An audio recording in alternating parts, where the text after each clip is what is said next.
Thank you, Doctor. I appreciate it, and thank you for having me on. So far, the topics have been really amazing, and I apologize. I'm going to actually kick a couple of ideas that were brought up yesterday and today because I think that they're pertinent. They're things that we need to hear.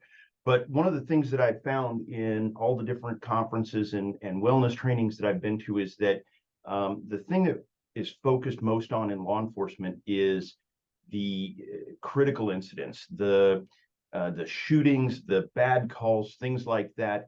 And really, what I found when I was going through the majority of my traumas was not that it was a single incident that came up or a single situation that I went to that really caused the trauma, but it was more the cumulative effect. And especially because I did approximately 10 years in child crimes and internet crimes against children. And so what I want to do is kind of talk about how that looks. Um, it's kind of a hidden thing to think about the different aspects of PTS and how it impacts on a smaller scale. Dr. Dara talked about this earlier, and I'll just throw this up there. Some of the things that I'm going to be talking about may be a little bit triggering. And so we want to make sure that if anybody has any issues with any of this, please reach out so that it can be discussed and taken care of. And one other advisory is, unfortunately, I tend to use curse words like commas. And so I apologize if anybody gets offended by that.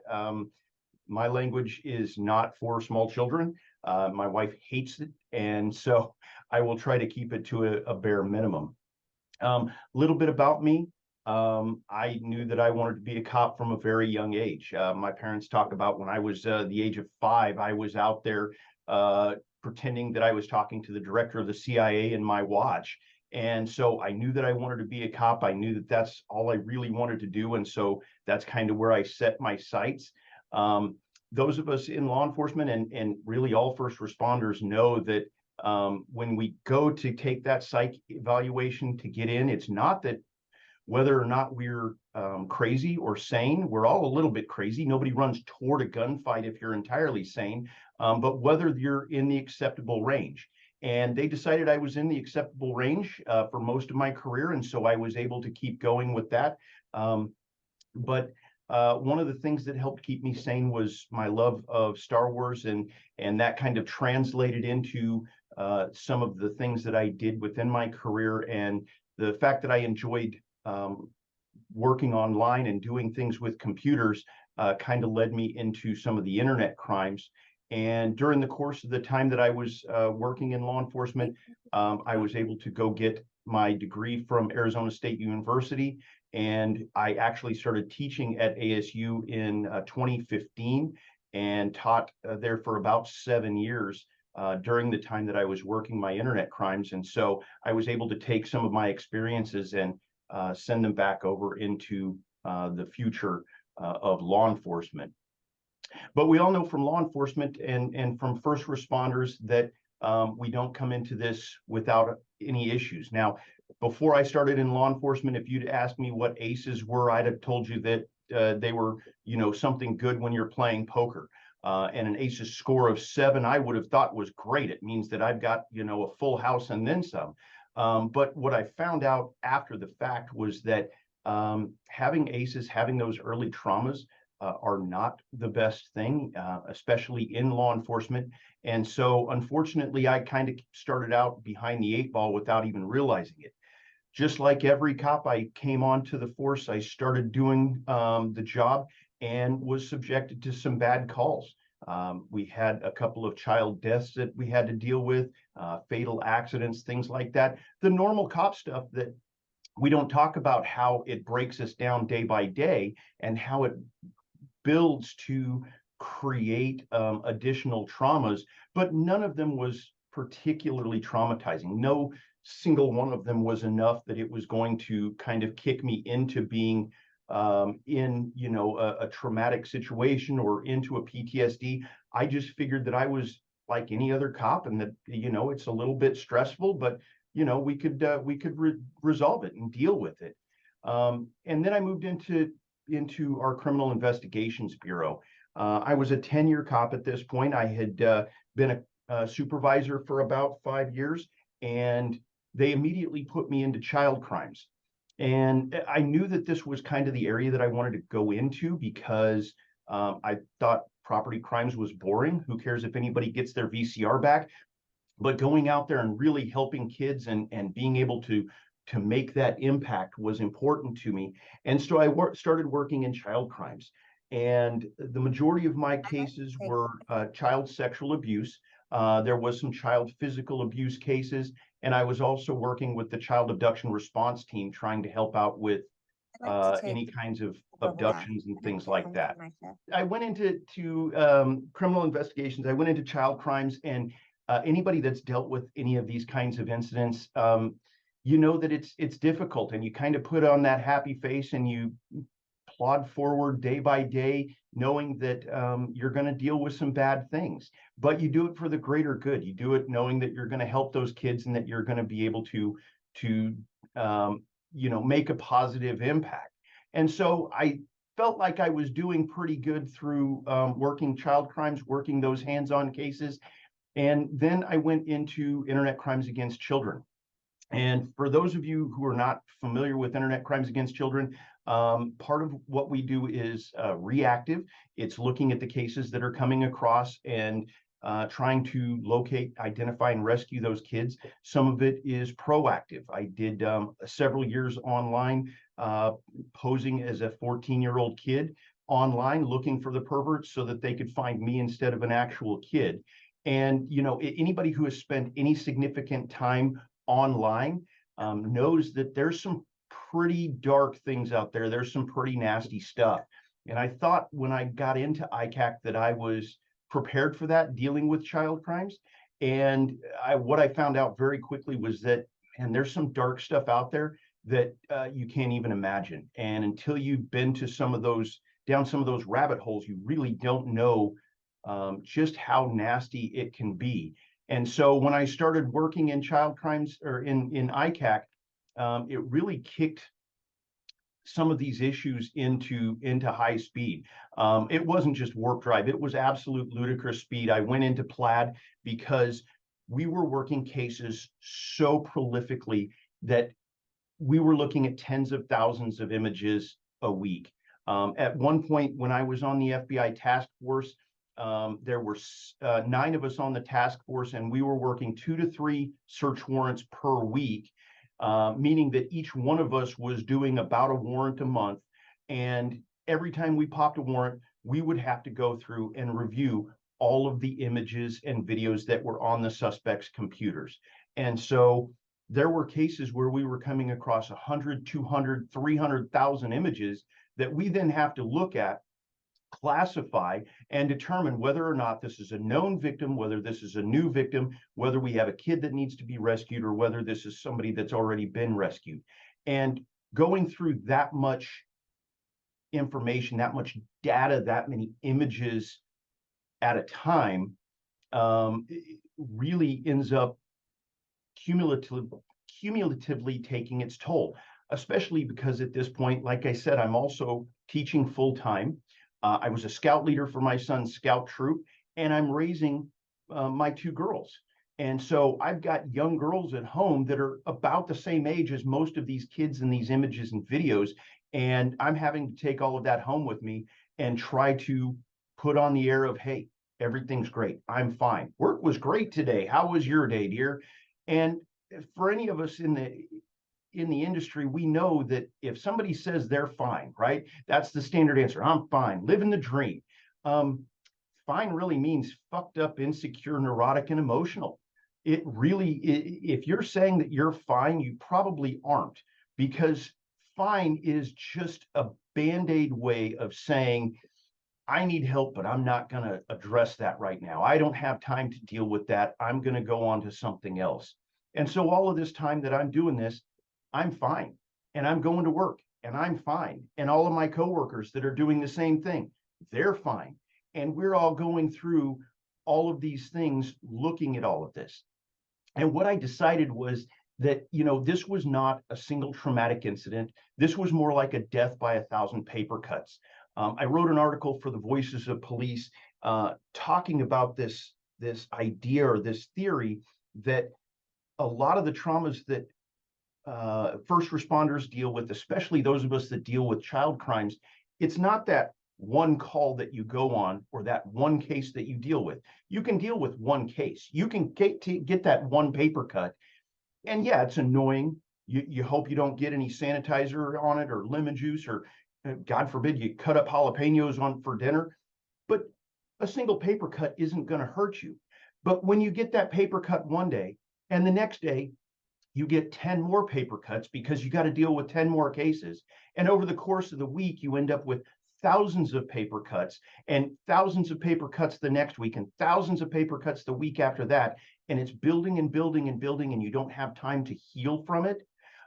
Eventually, what you end up with is just trying to do some sort of first aid to it. You're trying to deal with the paper cut, and you're trying to say that you're fine, and you're trying to handle each of those single incidents, not realizing how much they compound. And finally, after weeks and months, and in my case, years of paper cut after paper cut, I kind of ended up, looking like Anakin. I'm missing limbs. I'm missing parts of my body. Whole parts of me have been cut off by these successive paper cuts, and the fact that it has dug so deep and it has cut me so emotionally that there's pieces of me missing, and there's parts of me that are gone, but I don't even recognize it. I don't want to recognize it, because I know that if I recognize it and I bring it to somebody's attention, they're going to pull me out of the unit. If I go and tell them how many paper cuts I've got, they're going to pull me out, and I'm not going to be able to do my job. I'm not going to be able to help more kids. I'm not going to be able to support my family. And so I just kept saying, I'm fine. 'Tis but a scratch, a flesh wound. I'm just going to keep fighting through paper cut after paper cut, dealing with it day by day. And the problem with that is it causes PTS. Now, all of us have a general idea of PTS. We're all here because of PTS, or because we, want to help prevent PTS. And we want to, I kind of want to shift the focus a little bit from PTS being a disorder or a mental disease or a mental condition to an actual physical injury. Because just like all of those paper cuts, all of those injuries, all of those traumas, viewing all of those images and hearing all of those kids being abused was literally causing damage to my brain. And so the continuous traumatic stress of dealing with child crimes over and over and over and over and over eventually started taking its toll. So what kinds of things come up in PTS? Well, we all know that there's a number of different issues that come up. You may have unsettling memories. You may have flashbacks. You may have nightmares. You may have any of those things that come from a single traumatic incident. But when those traumatic incidents are occurring day after day, sometimes 100 times a day, sometimes 1,000 times a day, if I'm reviewing a computer maybe 10,000 times in a day, you get that that continuous traumatic stress as a response to everything that's going on. And you start seeing that these traumatic stress indicators are popping up over and over and over. And what really kicked it off, or what really kind of set it for me, was the irritability and aggression. I found that I was angry all the time at absolutely nothing. And it wasn't that anybody was doing anything to make me angry. It was just that I'm driving down the road and that idiot in front of me is doing 5 under, and why the hell can't he understand that I have someplace to be and it's important and he needs to get out of my way? Or walking through the grocery store and realizing that I can't find that item that I'm looking for. And it got to the point where the PTS was causing so much irritability that if I saw a rock, I would look at that rock and go, fuck you, rock, because it was a rock. And, why not? I was pissed off at life I was pissed off at the world, and the PTS was just causing it to compound. And because there was so much of this going on, that it was flaring from the ACEs that I had in my childhood, that it was coming up every day from all of the different images, that it was being dealt with from all of the traumas that were continual. Every time I would work a case, it just kept building and growing. So when we look at some of the issues that PTS causes, or some of the presentations of PTS, I pretty much checked most of the boxes. You know, and the really confusing part for me when I was going through this was how much of these symptoms are just being a cop, right? Those of us that are first responders, those of us are cops, we know that we're assholes, right? We're assholes because we deal with these people every day. We deal with the cases, things like that. But how much of that being an asshole is just being a cop? And how much of it was the PTS that was presenting? How much of it was the depression, the anxiety, the all of the trauma that was building up that couldn't be dealt with, or that I was dealing with incorrectly? Cops are all paranoid, right? We all know that every time we go out, we have to be concerned. We have to be on edge. We wear a vest because we never know who's going to try and shoot at us. And so the paranoia that comes with being a cop was now being compounded because everybody that I was dealing with was a pedophile. Everybody I was dealing with was either a cop or a criminal that wanted to abuse kids. And the paranoia started getting so bad that I had trouble differentiating when I was paranoid because I needed to be, and when I was paranoid because it was too much.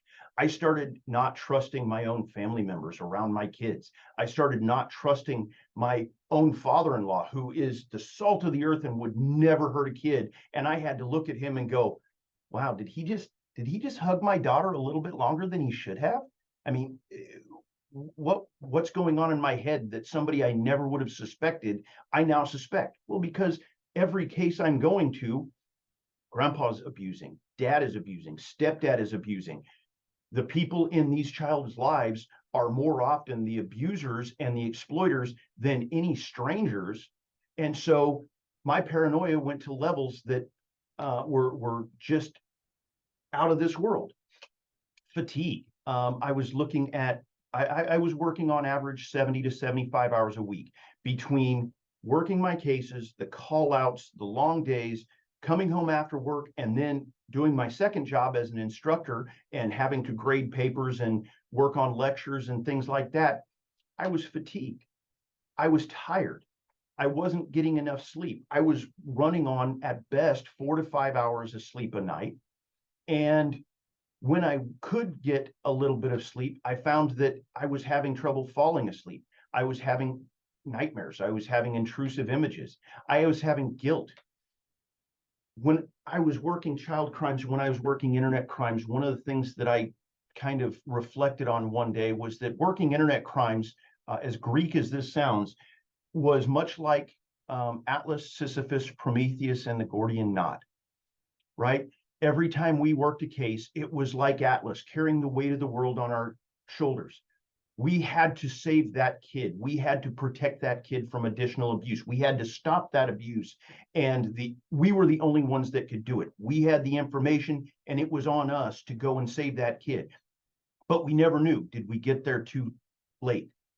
Could we have done something faster? Could we have saved that kid from one more cycle of abuse? Could we have done one more thing? And so we carry that weight on every single case. Even after the cases were done, we're carrying that weight, wondering, did I get there in time? Did I get this kid the right help? Did I do this correctly? On top of that, every case was like Sisyphus rolling the boulder up the mountain. You roll that boulder all the way up, you get to the end of the case, and what happens? It rolls right back down the hill, and you start a new case. There was never not work. There was never not cases. And so we were constantly rolling that boulder as we carried the weight day after day after day. And the weight of that and the impact of all of that was much like Prometheus, constantly being picked at, being tortured, having our internal organs ripped at and poked at, because every time we had to build that case, now we're looking at more images. Now we're dealing with more abuse. Now we're talking to these kids and conducting the interviews and finding out the abuse, and then having to see that abuse in a picture or a video, and constantly having to relive that child's trauma, because that's part of what we have to do to be able to solve the case. And every case was a Gordian knot. Every case was complex. And we had to figure out who the suspect was without knowing any information. We had to determine that there was a crime without always having enough evidence. We had to then go find all of that evidence and connect it all back. And we were constantly trying to untie that knot to be able to hold that suspect accountable and to be able to rescue that kid. And all of those things constantly caused additional fatigue. All of those things were making me tired. We all know that with fatigue, with some of these things, with dealing with the world the way it is and dealing with the world the way it is on the internet, can cause depression. And I didn't realize it was depression, because I was like what most people think. I thought depression was wanting to die and feeling sad, and I didn't particularly feel sad. I didn't feel unhappy about my life. I had a beautiful wife, 3 wonderful kids. I was making good money. Everything was great. But I had the feelings of frustration and irritation. I had the intrusive thoughts. I had the loneliness. I had all of these other things that I didn't connect as depression when I was going through it. All I knew was that I was spiraling every time I was going to work. I was spiraling every time I was coming home from work. I was spiraling every time I worked a case, because it would build on those cuts. It would create another cut. It would create another wound. It would create another something. And I wasn't healing from one before I was causing the next. And so I also had the anger coming from the depression. I had the anxiety. I had the agitation. I had the sleeplessness. All of these things that I was compartmentalizing and saying, well, oh, I'm just tired because I work too much, or I'm just angry because that guy was driving too slow, or I'm just irritable because I have this situation, or whatever. I made the excuses, not wanting to put all of those components together to look at the depression. Because what happens if you're depressed? Well, they put you on meds, and they worry about you killing yourself, and they take away your gun, and they take you off duty, and you end up having all of these issues. So I didn't want to be depressed. And it wasn't until the intrusive images really started to hit that I had to understand how depressed I was, because it wasn't just the one image. Now, when I say one image, I'm talking about these children being abused and being exploited, and having to see the actual evidence of that, and have to try and dissociate from that when I go home, because I don't want to see that image. But sometimes I would go home and I would see that image over and over. And then another image would pop up, and I would have to deal with that image every time I would blink, every time I would close my eyes, every time I would try to go to sleep, that image is popping up. And then the next thing you know, because I've worked another case, there's another image there, and another. And finally, what you have is all of the tens of thousands of images that I'm seeing every single day on a constant loop in my brain. And every time I blink, another image pops up like a slide projector. And every time I try to do something or try to fall asleep, those images are right there. And it never stops. And there's constantly more pictures that are going through my head, that are entering my psyche when I sleep, that are keeping me from sleeping when I want to sleep, and that are constantly going after me.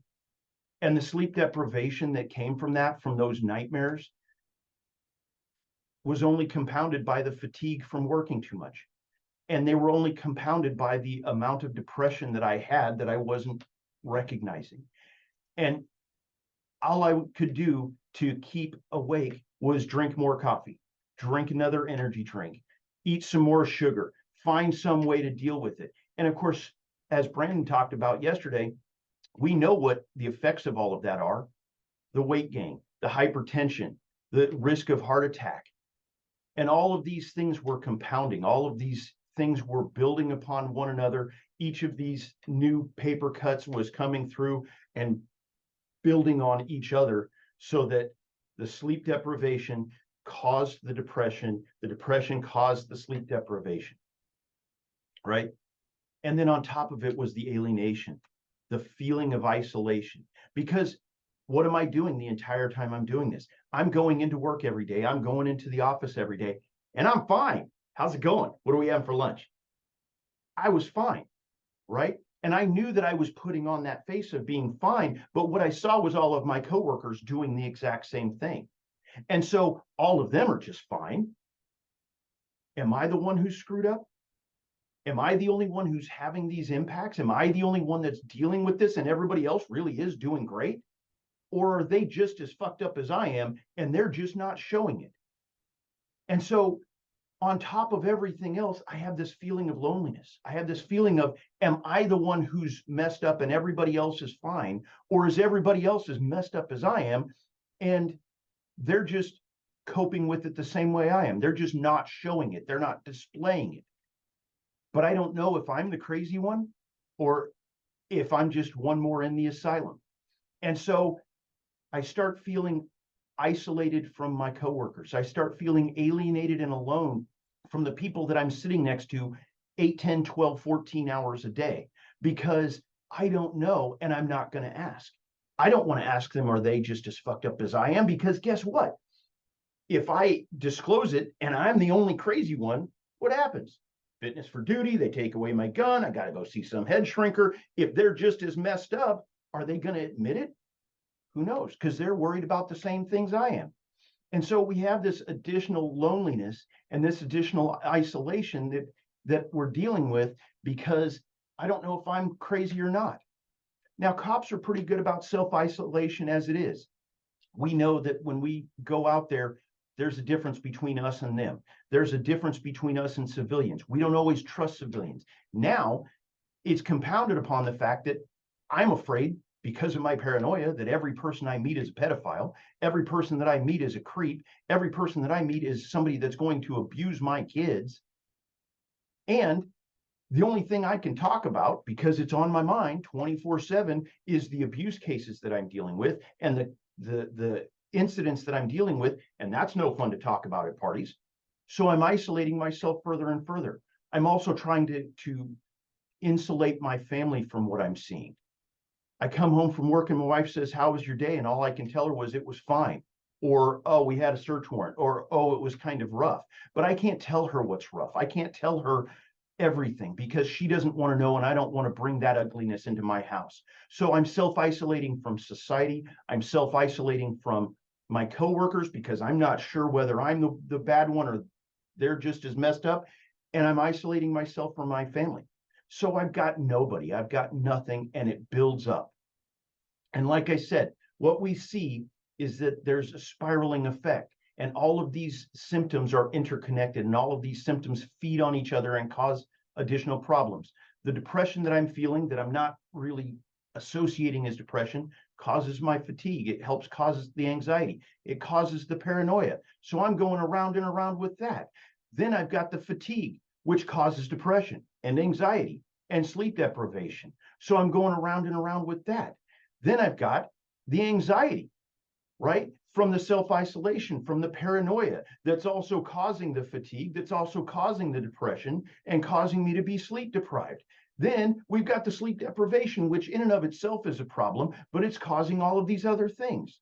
And so everything is feeding on each other. Everything is interconnecting and everything is compounding the issues that I'm dealing with. And this whole time I have to be fine. I have to go to work. I have to keep building cases. I have to keep taking care of my family. I have to keep taking care of my kids. And then when I think I'm at the bottom, when I think I'm at my lowest, insult to injury. Okay. Sometimes these cases hit way too close to home. When I was in the task force, I had a case where the 15-year-old girl who was being sexually extorted lived in the house behind mine. I could see her house from my backyard. I stopped at her house on my way home to take the initial report and end up finding out the information that I needed to identify and locate the suspect. And when we dumped that computer and we found that that suspect had 15, 20 additional victims around the country, I had to sit down with this 15-year-old whose house I can see from my house, whose parents go to the same mailbox in my neighborhood to be able to pick up their mail as I do, and go through all of the pictures and say, okay, all of these pictures are just of genitalia. They don't have a face associated with it. I need to sit down with you and we need to go through all these pictures of genitalia, and you need to tell me which ones are your genitals and which ones aren't, so that I know which to charge for you and which we shouldn't. In 2019, it got even closer to home because one of my daughters called me at work. Now, I have two beautiful daughters and they're amazingly well adjusted, despite having to grow up with me as a father. But one day, my oldest daughter, called me at work and said, "Daddy, my friend needs your help," because she had been at a birthday party and it was co-ed and everybody had gone swimming. And one of the little girls that was there didn't bring an appropriate change of clothes.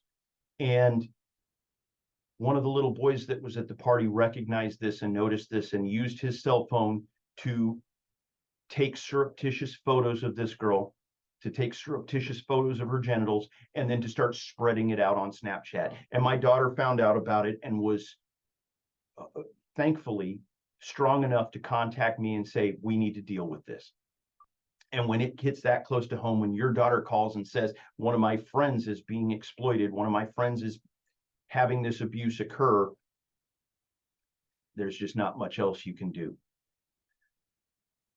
Unfortunately, despite all the training that I had received and despite all of the things that I had been told to do to try and prevent all of this and the right ways to deal with it, I didn't deal with it the right way. Because when I got home at the end of the day and I had all of these images flashing through my head, and the only thing that I could do to close my eyes and try to go to sleep without having those images pop was take a couple of shots that turned into a couple of ounces, that turned into 8 to 10 ounces a day to get to sleep. I knew that I had to deal with it. And I knew that I was handling it incorrectly, but it was the only thing I could find to help put those images on pause so that I could close my eyes and get the 3 to 4 hours of sleep a night that I was going to be allotted. And it was the only way that I could do it. And the result of all of this, the result of this compounding trauma, the result of this improper medication, well, there's a couple of different ways. I've got a pretty dark sense of humor. Most of us cops do, and we find ways to cope with it. But it was also impacting my family. It was also impacting the way that I was interacting with my wife, the way that I was interacting with my kids, the way that I was blowing up at absolutely everything, not just the guy going 5 under on the freeway in front of me, but everything my kids would do, especially my son. I was helping him through his scout projects. I was helping him get his eagle, and I was frustrated. And as a result, I was going insane. I was dealing with the anger, and I was dealing with the pain, and I was dealing with the hurt, and I wasn't dealing with it properly. And the end result was a couple of times where I had nothing better on my mind but to say, the only way I'm going to get these images out of my head is with a 9mm cure. Now, fortunately, I didn't take that route. I found the strength to not. But that was the point when I recognized that I was depressed, and that there was a lot of depression out there that I wasn't recognizing as depression because I was looking at the individual symptoms instead of looking at everything as a whole and looking at all of it together. Because in 2015, when I was working these ICAC cases and I was having these problems and I was depressed, I was smiling and I was going on trips with my family. Now in 2017, it started getting really hard because I lost both of my grandpas within a month of each other in 2017. My grandpa in the picture on the right there was one of my best friends and one of my strongest influences in my life. And unfortunately, when he passed, he wasn't found for about a week. And I knew from being on a million dead body scenes what that was going to look like. And so I drove up to Colorado early and cleaned up the entire house and pulled out all of the carpet and cleaned up all of the mess that was left from him laying on the floor for a week before he was found, so that my kids and my parents wouldn't have to deal with it.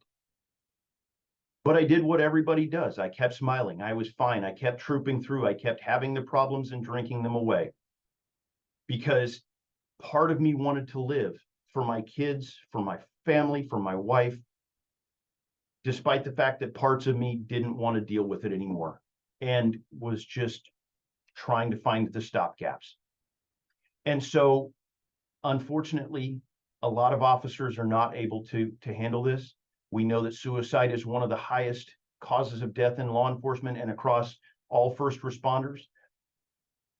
And I had to deal with it. I had to find ways to cope.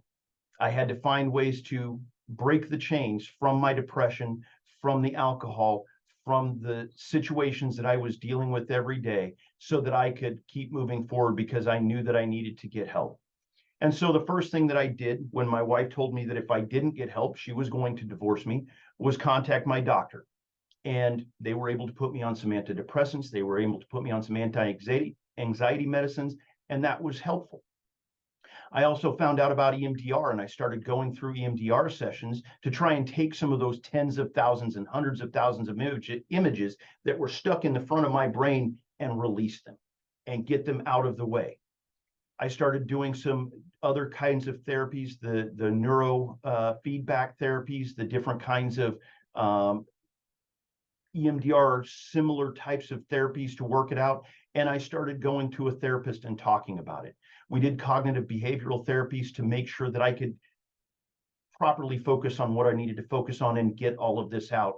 And as a result of that, my therapist kept telling me I needed to journal. I needed to get this out. Well, I'm not a Dear Diary kind of guy, but after I retired, I did take all of my information and put it all together and publish my book, so that not only could I tell people about the dangers online, but I could also get all of that crap out of my head.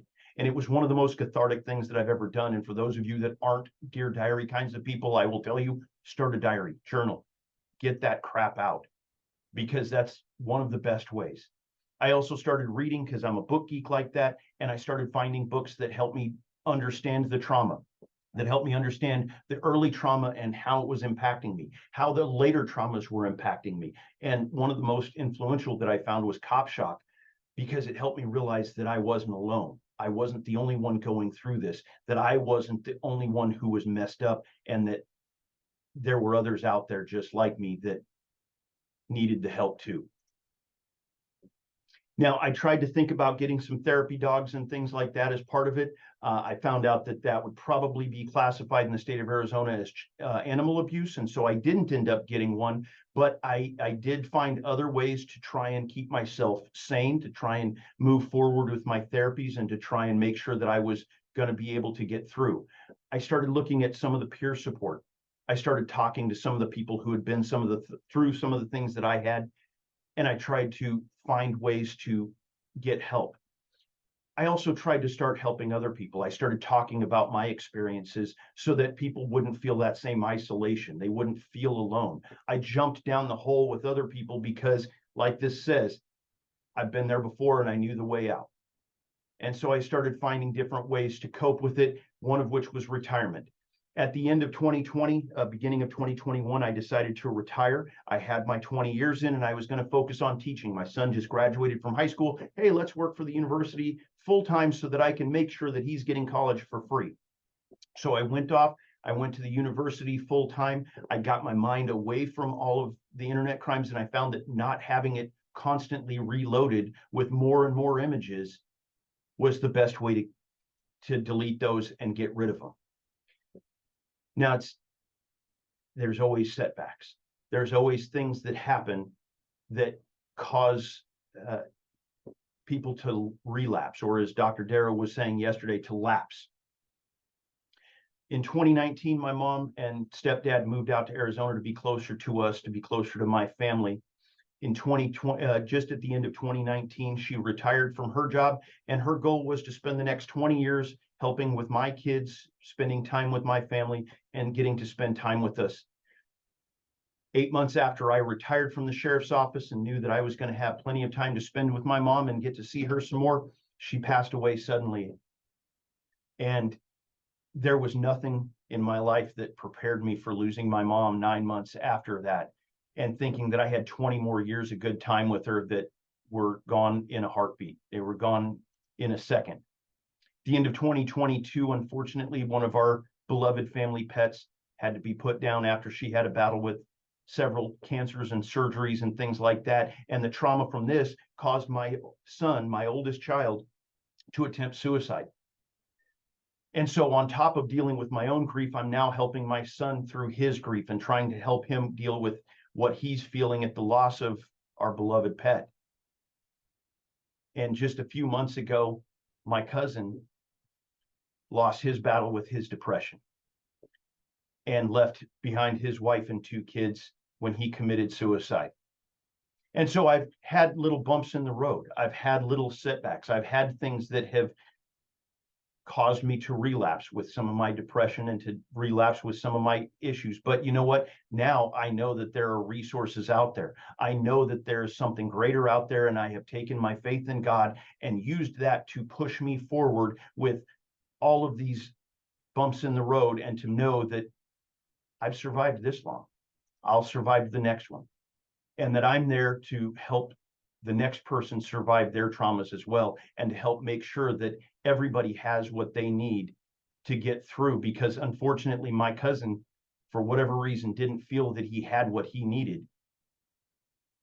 And I don't want that to happen to anybody else.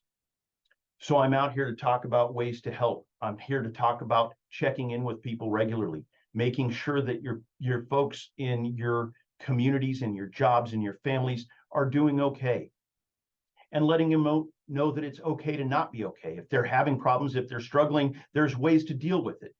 That it's okay to fall apart every once in a while, because you know what? It happens to all of us, and that there are resources out there to talk about the struggles that we've been through, so that that isolation, that feeling of being alone or being lonely, isn't there for everybody, and to help people recognize that, hey, if one of your coworkers, if one of your family members sees something or feels something, that there's an issue, that there's a concern, that we can reach out, that we can go out there and help one another and make sure that we're being okay. But most importantly, I've decided I have to take care of myself. I can't just preach about mental illness or mental health to everybody else. I have to deal with it myself, and I have to go out there and fight it every day and find those ways to keep myself strong. Because if I don't put on my oxygen mask first, I can't help anybody else do it. I can't help my kids deal with their teenage years, with high school and all the drama that comes with social media and all of these other things, if I'm not taking care of myself first. And I've started prioritizing that. My wife has been a blessing to me in helping me prioritize that and recognizing when I need to put on my oxygen mask, because the hardest call was for me. The hardest call was for me to recognize that this is what I needed to do. And now I feel okay going home and saying, you know what, sweetie, I had a really bad day. I'm going to go upstairs. I know you need me to mow the lawn. I know you need me to do this. I know you, but I need some time to myself. And she's recognizing now what else that does. Re-engaging with some of my outside interests. I'm a member of the 501st. We're a charity costuming organization that goes out and does things for kids. We go to children's hospitals, we dress up like stormtroopers and show that the bad guys can do something good. And so I've started reconnecting with my Star Wars roots. Because I had so much success with my book and I enjoyed it so much, I've written a couple of other books and put those out on Amazon, and found ways to relieve some of the stress and tension by being creative. And then, of course, I have my 12-year-old who was mad she couldn't read any of my true crime books. And so she and I sat down together and we started writing a book ourselves. And we co-authored a children's book together, or well, young adult book together, and put that out there. And we're actually working on book 2 right now of the same series, because we had so much fun writing it together. And we're using that as a stress relief. Now, instead of stressing out over things at work and going home and talking to Jim, Jack, Johnny, and Jose, I can go and talk to my daughter and say, okay, what are the zombies going to do in this chapter? And we find ways to connect. And despite my, fear of traumatizing my therapy dogs. I do have two great idiots at home that are very empathetic and know when I need help. And while they don't like to listen to my problems, they're happy to let me sit there and scratch their tummies so that I can get any stress off my chest. And so the best thing I can say is, guys, none of us are in here alone. None of us are doing this alone, and we've all got to be there for each other. The QR code at the top is for my website. I have a whole lot of information on there if you're interested in finding out more about my story. There's a whole lot of resources on there. Like Dr. Dara said, nobody's taking credit for this. I have BluePaz on there. I also have a number of other organizations that I'm aware of that are happy to help out if anybody needs help, if anybody needs any kind of counseling or therapy, or even just a shoulder to cry on. And all of that information is available on my site, so that if you need help, you can reach out. And if you need help, there's a way to email me, and I'll be happy to help and share my story too, so that everybody out there can go home safe and be able to be happy with their families. I appreciate this time and being able to tell my story and share this, so that hopefully somebody can take something of it and be healthier as a result.